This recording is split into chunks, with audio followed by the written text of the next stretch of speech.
Sermon 38 de saint Augustin, le détachement du monde. Ecclésiastique, chapitre 2, versets 1 à 3. Deux vertus nous sont commandées dans cette vie laborieuse, nous contenir et souffrir.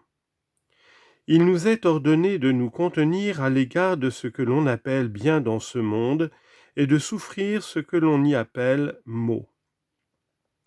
La première de ces vertus se nomme tempérance, la seconde patience. Et toutes deux purifient l'âme et la rendent capable de recevoir la nature divine. Nous avons besoin de tempérance pour mettre un frein aux passions et réprimer nos convoitises, pour ne pas nous laisser séduire par de funestes caresses ni énerver par ce que l'on nomme la prospérité, pour ne pas nous fier au bonheur de la terre et pour chercher sans fin ce qui ne doit pas avoir de fin. Or, de même que la tempérance doit ne pas se fier au bonheur du monde, ainsi la patience doit ne pas céder devant les malheurs du monde. Et que nous soyons dans l'abondance ou dans la gêne, nous devons attendre le Seigneur pour recevoir de lui ce qui est vraiment bon et suave, et pour être délivrés par lui des maux véritables. Dieu réserve pour la fin de la vie les biens qu'il promet aux justes, et pour cette fin aussi les maux dont il menace les impies. Quant aux biens et aux maux qui se rencontrent et se mêlent dans le monde, ils ne sont le partage exclusif ni des bons ni des méchants. Les bons et les méchants possèdent à la fois ce qu'ici-bas l'on appelle bien, ainsi la santé est pour les bons et les méchants. Tu trouveras aussi les richesses chez les uns et chez les autres. Ne voyons-nous pas qu'il est donné aux bons et aux méchants d'avoir des enfants pour leur succéder, que s'il y a des bons, il y a aussi des méchants pour vivre longtemps ? Enfin, quels que soient les autres biens du siècle que tu passes en revue, tu les rencontres indistinctement chez les bons et chez les impies. Également les bons et les méchants souffrent les peines et les afflictions de la vie, la faim et la maladie, la douleur et les pertes, l'oppression et le deuil.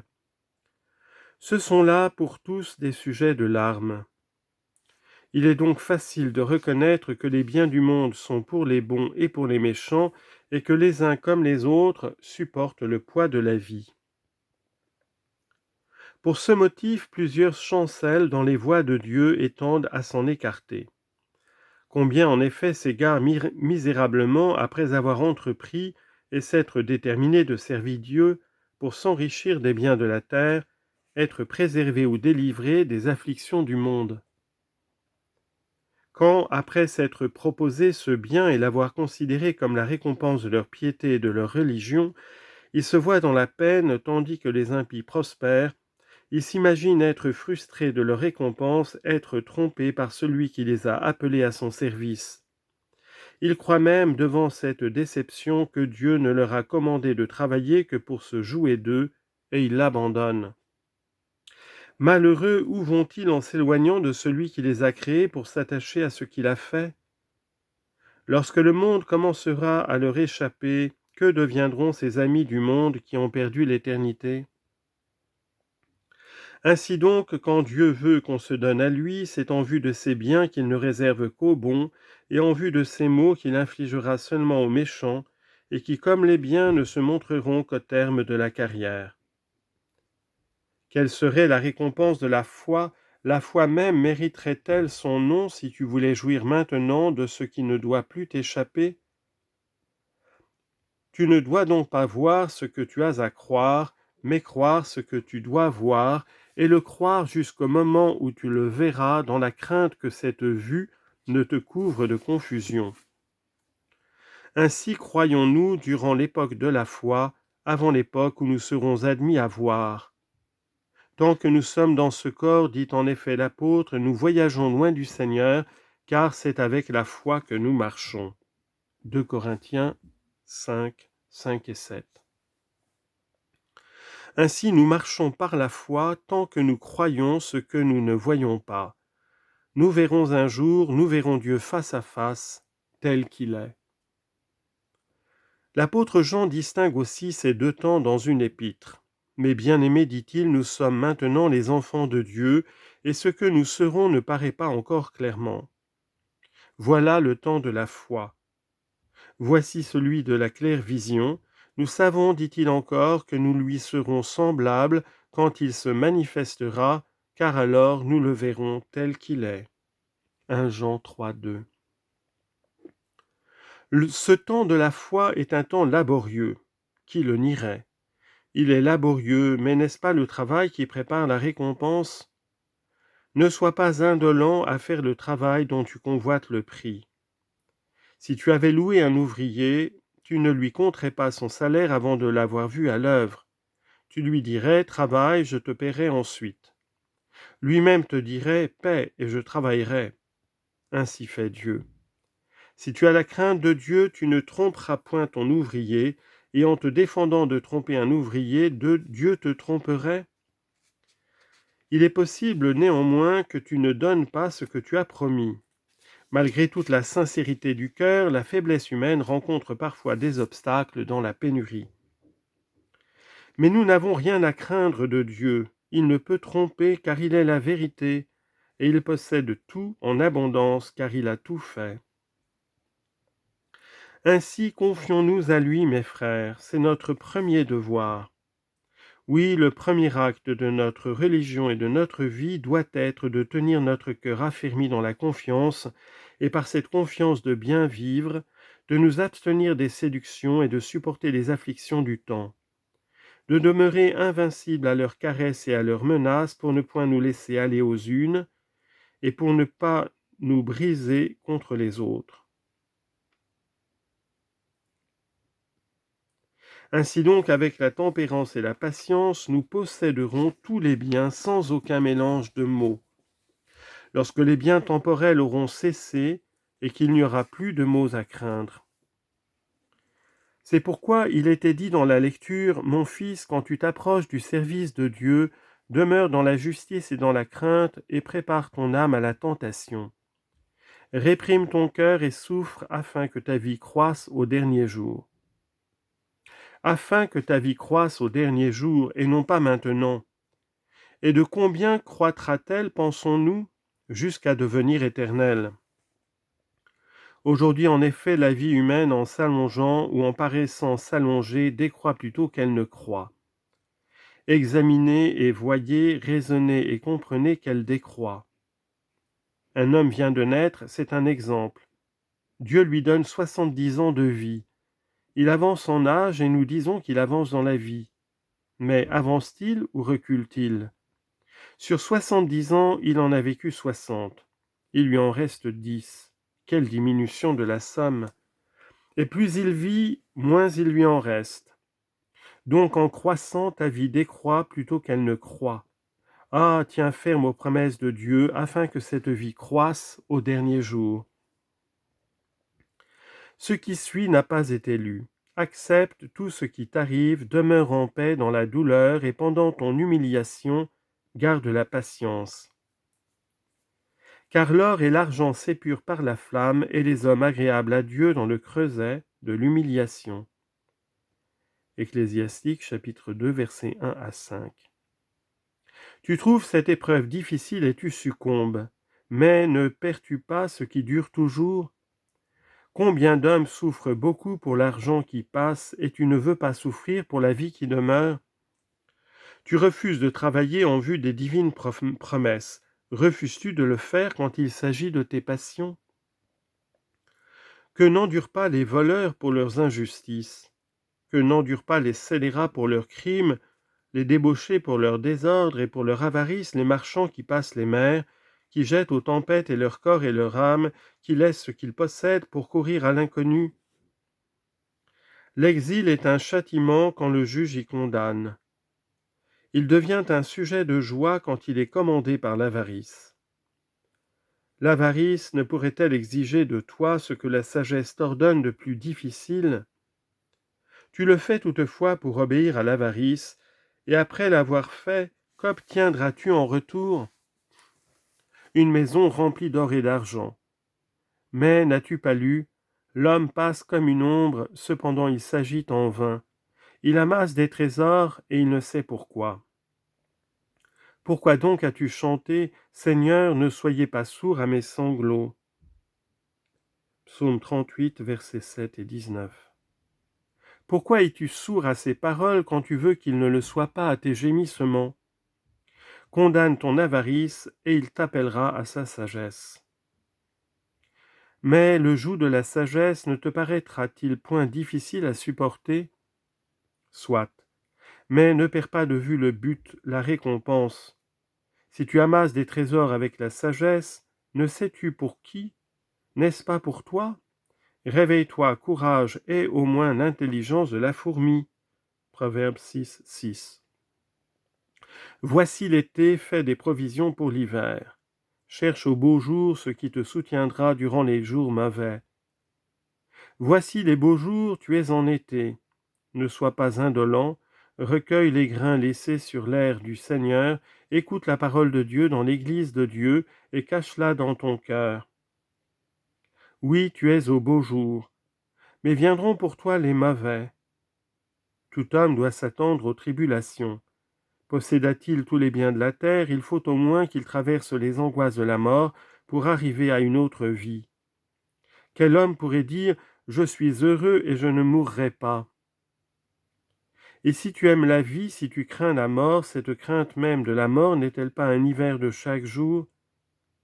N'est-ce pas au moment de la prospérité que la crainte de la mort affecte plus vivement, puisqu'au moment de l'adversité, nous ne redoutons pas la mort? Aussi ce riche qui était si satisfait de ses richesses, car il possédait de nombreux trésors et de vastes domaines, était, je crois, troublé par la peur de la mort, et cette mort le desséchait au milieu des délices. Il faudrait, se disait-il, abandonner ses biens. Il les avait amassés et ne savait pour qui. Il aurait voulu des biens éternels. Il vint donc au Seigneur et lui dit « Bon maître, qu'ai-je à faire de bien pour obtenir la vie éternelle ?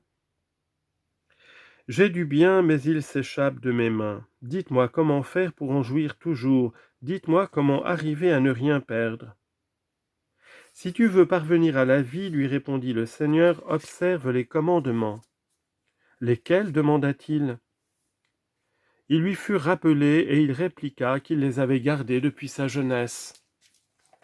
Le Seigneur, le divin conseiller de la vie éternelle, reprit alors, « Une chose te manque, si tu veux être parfait, vends tout ce que tu possèdes, donne-le aux pauvres et tu auras un trésor dans le ciel. » Remarquez, le Seigneur ne dit pas « jette », mais « vends, viens et suis-moi. » Matthieu 19, versets 16 à 22. Cet homme mettait son bonheur dans ses richesses. S'il demandait au Seigneur le bien qu'il devait faire pour obtenir la vie éternelle, c'est qu'il voulait quitter délice pour délice et redouter de laisser celle dont il jouissait. Il retourna donc plein de tristesse à ses trésors de terre. Il ne voulut pas croire que le Seigneur peut conserver au ciel ce qui sur la terre doit périr. Il ne voulut pas aimer réellement ce qu'il possédait. En le tenant mal, il le laissa tomber, en l'aimant beaucoup, il le perdit. Ah, s'il l'avait bien aimé, il l'aurait envoyé au ciel pour ensuite y aller lui-même. Le Seigneur lui avait montré une maison pour l'y déposer, non un lieu pour l'y perdre. Car, où est ton trésor, dit-il encore, là aussi sera ton cœur. Matthieu 6, 21.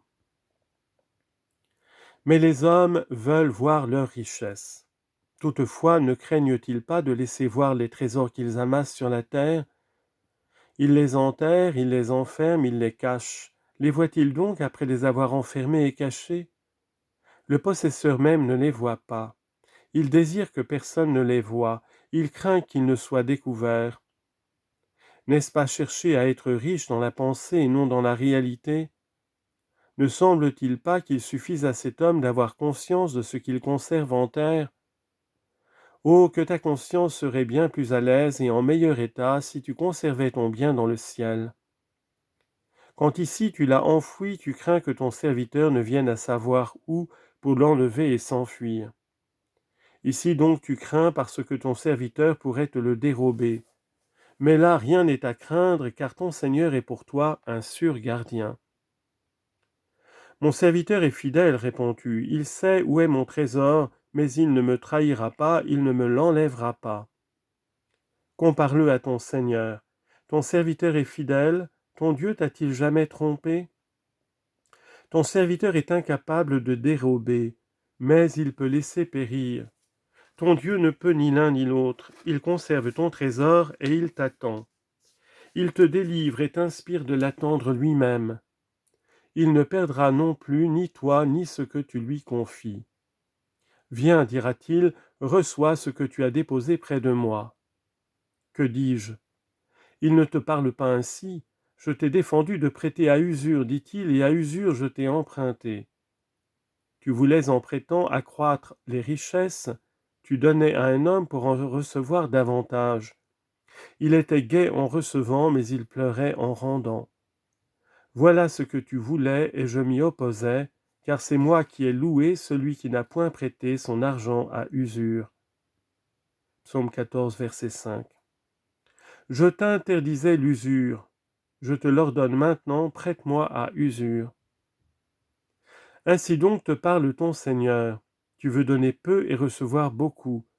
Laisse là ce malheureux qui pleure quand tu lui réclames. Viens à moi qui suis si heureux de rendre. Me voici, donne et reçois. Au temps des comptes je te rendrai. Que te rendrai-je? Tu as donné peu, reçois davantage. Tu m'as donné de la terre, voici le ciel. Tu m'as donné du temps, voici l'éternité. Tu m'as donné ce qui m'appartient, me voici moi-même. En effet, m'as-tu rien donné que tu n'aies reçu de moi? Je ne te rendrai pas ce que tu as donné, moi qui t'ai mis en mesure de donner, moi qui t'ai donné le Christ, à qui tu as donné et qui te dira, quand vous l'avez fait à l'un de mes petits, c'est à moi que vous l'avez fait. Matthieu 25, 40. Ainsi, celui à qui tu donnes nourrit les autres et il a faim à cause de toi. Il donne et reste dans le besoin. Tu veux bien recevoir quand il donne et ne donner pas quand il a besoin? Le Christ est dans le besoin quand le pauvre y est. Il est prêt à donner l'éternelle vie à tous ses serviteurs et maintenant il daigne recevoir dans la personne de chaque pauvre. Il indique même où tu dois mettre ton bien. Il dit le lieu où tu devrais l'envoyer. Pour ne pas le perdre, transporte-le de la terre au ciel. Combien ont déjà perdu ce qu'ils voulaient conserver et n'ont pas appris par ces accidents à prendre mieux leurs précautions. Que l'on vienne à te dire « transporte tes richesses d'Occident en Orient si tu ne veux pas les perdre ». Tu es embarrassé, en peine, inquiet, tu examines ce que tu possèdes et à la vue de tant d'objets, tu reconnais pour toi l'impossibilité d'aller t'établir au loin. Peut-être même pleures-tu dans cette obligation d'émigrer sans trouver moyen d'emmener ce que tu as amassé. C'est plus loin encore qu'il te faut émigrer, puisque Dieu t'a dit non pas « va d'Occident en Orient », mais « va de la terre au ciel ». Tu es plus embarrassé encore parce que tu vois une difficulté plus grande et tu dis en toi-même « si je ne trouvais ni assez de bêtes de charge, ni assez de vaisseaux pour me mener d'Occident en Orient, comment trouver des échelles capables de tout me montrer au ciel, capables de tout me monter au ciel ?» Ne sois pas en peine, reprend le Seigneur, ne sois pas en peine, c'est moi qui t'ai fait riche, moi qui t'ai mis en mesure de donner, et je t'ai préparé des portefaix dans les pauvres. Si par exemple, tu trouvais dans le besoin un homme d'outre-mer, ou bien si tu trouvais dans quelque embarras un citoyen du pays où tu veux aller, ne dirais-tu pas, cet homme est du lieu où je veux me rendre, il manque ici de quelque chose, je vais le lui avancer afin qu'il me le rende par là. Le pauvre est ici dans l'indigence et le pauvre est citoyen du royaume des cieux. Pourquoi hésiter à le prendre pour t'aider à faire la traversée? Quand on avance ainsi à un étranger, c'est dans l'espoir de recevoir davantage lorsqu'on sera arrivé au pays de cet étranger. Faisons de même. Pour cela, il suffirait de croire, de ranimer notre foi.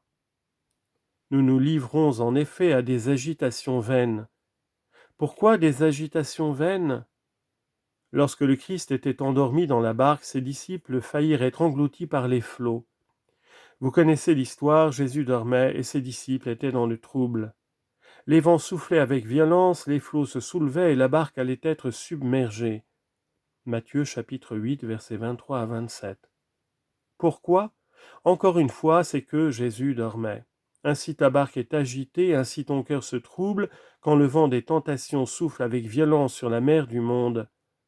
Pourquoi, sinon parce que ta foi est endormie ? Et l'apôtre Paul dit que par la foi, le Christ habite dans nos cœurs. Éphésiens 3, 17. Réveille donc le Christ dans ton âme, ranime ta foi, apaise ta conscience, et ton esquif est sauvé du naufrage. Comprends que l'auteur des promesses ne saurait tromper. Toutes encore ne te paraissaient pas accomplies parce que l'époque n'en est pas venue. Déjà néanmoins tu vois l'accomplissement d'un grand nombre. Dieu a promis son Christ, il l'a donné. Il a promis sa résurrection, il est ressuscité. Il a promis que son Église se répandrait dans tout l'univers, elle y est répandue. Il a prédit les tribulations même et d'énormes calamités, n'en a-t-on pas vu ? Que reste-t-il ? Les promesses sont accomplies, les prédictions le sont aussi, et tu as peur que le reste ne s'accomplisse pas ?